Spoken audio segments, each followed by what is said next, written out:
નમસ્કાર દર્શક મિત્રો, આપ જોઈ રહ્યા છો સત્યમેવ જયતે લાઈવ ન્યૂઝ।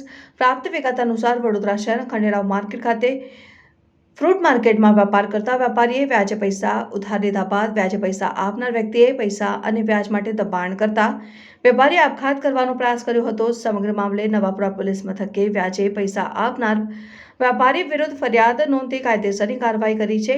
સમગ્ર બનાવ અંગે પોલીસે કરેલી કાર્યવાહી અંગે આજે માહિતી આપવા મદદનીશ પોલીસ કમિશનર અશોક રાઠવાએ પત્રકાર પરિષદ યોજી માહિતી આપી હતી કે નોંધનીય છે કે વેપારીના દુકાને વ્યાજે પૈસા આપનાર વ્યક્તિની વાતચીતના સીસીટીવી ફૂટેજ પણ વાયરલ થયા છે, જેમાં વેપારી આક્ષેપ કરી રહ્યો છે કે તેને ધાક ધમકી આપવા માંગી રહી છે।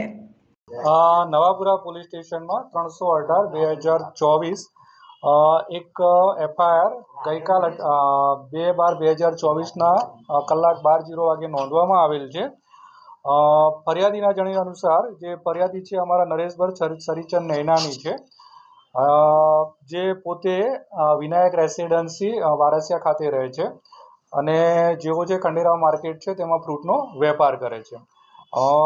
સામેવાળા જે છે એ સંતોષ બાબુ ભાવસાર છે, એ અહીંયા ખંડેરાવ માર્કેટ પાસે જ એમનો વેપાર કરે છે અને જે રાજસ્તંભ સોસાયટીના રહેવાસી છે। ફરિયાદીના જણાવ્યા અનુસાર કે તેમણે જે આરોપી છે તેની પાસેથી 2012થી અત્યાર સુધી ટુકડે લગભગ 47 લાખ રૂપિયા જેટલા રકમ છે એ પોતાના ધંધાના કામે લીધેલ છે અને એની સામે અમુક ફિક્સ વ્યાજ નક્કી કરેલ હતું, એ વ્યાજના ટુકડે એમણે ચૂકવેલ છે।